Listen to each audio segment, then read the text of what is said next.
Sirene so se danes zjutraj oglasile v najbolj južnem izraelskem mestu Elat zaradi brezpilotnega letala, ki so ga izstrelili Hutiji v Jemnu. Prestregel ga je izraelski protiletalski obrambni sistem, pri čemer ni bilo poročilo o žrtvah ali škodi. To se je zgodilo dan potem, ko je skupina izstrelila 2 balistični raketi na Izrael, ki sta bili prav tako prestreženi. Torej, gospod Reč, vidimo, da Izrael prestreže skoraj 100% vsega, kar Hutiji strelijo, vendar seveda Izrael na to ne more ne odzvati. In videli smo, da Izrael že nekaj časa ne napada v Jemnu. Kakšna je tam pravzaprav izraelska strategija? In tudi odsotnost komentarja strani IDF, posebej glede teh nenehnih napadov Jemencev. Torej, nekomentiranje verjetno pomeni, da puščajo vse možnosti odprte. Ja, ampak bodimo iskreni. Izrael ima resnega sovražnika v Iranu. In medtem, ko smo bili osredotočeni na Iran, je jasno, da je grožnja Hutijev iz Jemna na drugem mestu. In ko smo bili osredotočeni na Libanon, je spet Hezbolah veliko resnejša nevarnost za Izrael kot Hutiji v Jemnu. So bolj oddaljeni, nimajo zalog in tako naprej, veste. Zdaj pa mislim, da če je situacija z Iranom razmeroma stabilna, smo šli skozi en krog spopadov in zdaj bo bolj mirno. In očitno enako velja za Libanon, kar Izraelu daje več svobode pri odzivu na Hutije. In ne bi bil presenečen, čeprav nimam notranjih informacij. Včasih sem imel dostop do notranjih informacij, ampak zdaj ne delam več za vlado. Ampak predvidevam, da če bi Izrael želel napasti in odgovoriti na te napade Hutijev, bi se to zdaj lahko zgodilo, prav zato, ker se zdi, da sta druga dva fronta nekoliko bolj sproščena. V redu. Najlepša hvala. Mark Regel, nekdanji izraelski veleposlanik v Združenem kraljestvu in tudi nekdanji višji svetovalec predsednika vlade Benjamina Netanjahuja. Najlepša hvala za vaše poglede. Z veseljem, gospod. In zdaj gremo k Thomasu Junotu, profesorju na Visoki šoli za javne in mednarodne zadeve na Univerzi v Ottawi. Gospod Junaid, pogovoriva se o Jemnu, saj ste strokovnjak za Jemen. Zakaj so se Hutiji zdaj odločili, da se pridružijo boju, tako rekoč, proti Izraelu in kaj želijo s tem pridobiti? No, mislim, da je najprej treba povedati, da je bilo dosedanje sodelovanje Hutijev v boju zelo omejeno. In to je verjetno tudi bistvo.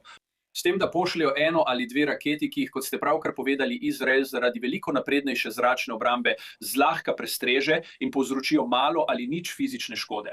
Hutiji ne skušajo spremeniti vojaškega ravnotežja moči v trenutnem spopadu. Preprosto želijo poslati sporočilo svojemu lastnemu ljudstvu, regiji, da so dejavni v tako imenovanem odporu proti Izraelu, pa tudi, da obstajajo, da imajo sposobnost prispevati k boju proti Izraelu. To je tudi signal Združenim državam Amerike, kot so povedali, da bi lahko ponovno začeli blokirati Rdeče morje. Da če bi resnično obnovili svoje napade, ne proti Izraelu, ampak v Rdečem morju, bi potem v kombinaciji z zaprtjem Hormuške ožine in Perzijskega zaliva vpliv na svetovno gospodarstvo, ne zgolj na Izrael, bil veliko pomembnejši. Vprašanje je, da je Ismail Kaani, včeraj poveljnik IRGC, dejal, da obstaja povezava med tem, kar se dogaja v Rdečem morju, Bab al-Mandabu in seveda Hormuško ožino. Ali je to nova stopnja pritiska, ki ga Iranci izvajajo na Američane? Moramo pričakovati tudi napade na ladje v Rdečem morju, saj se to še ni zgodilo. Napadi na ladje v Rdečem morju, nisem prepričan, da se bodo zgodili zdaj. Mislim, da želita Iran in Hutiji vsaj poslati sporočilo, da bi se to lahko zgodilo v prihodnosti. In ZDA in vsi mi razumemo, da bi bilo, če bi se to zgodilo v prihodnosti, to zelo drago. Trenutno sem skeptičen, ne bi rekel, da je možnost 0%, ampak sem skeptičen, da se bo to zgodilo. Mislim, da je sporočilo, ki ga želi Iran poslati, tisto, kar Iran imenuje enotnost front. To je ideja, da so vse fronte, Iran, Libanon, Jemen, Gaza, povezane. Izrael je pogosto poskušal ločiti ta prizorišča. Izrael je, na primer, poskušal ločiti pogajanja med ZDA in Iranom glede vojne v Iranu in vojne v Libanonu. Iran želi, da so vse te fronte, vsa ta prizorišča spopadov povezana.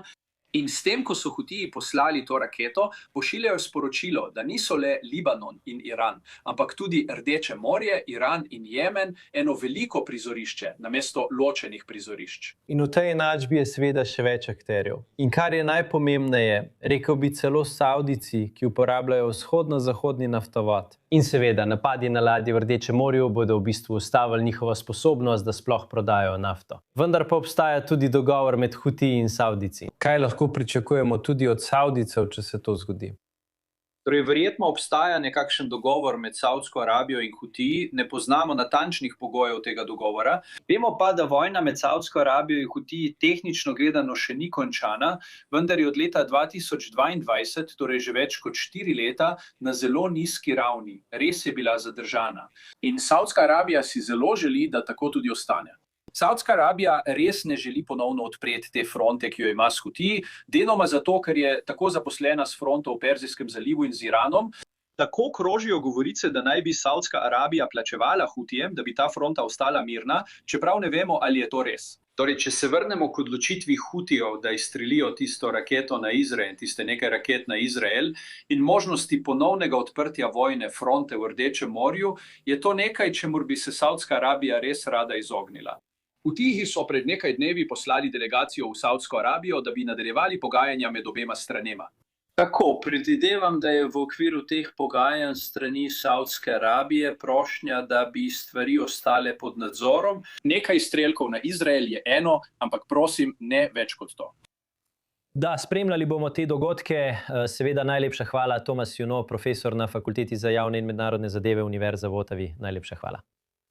Hvala.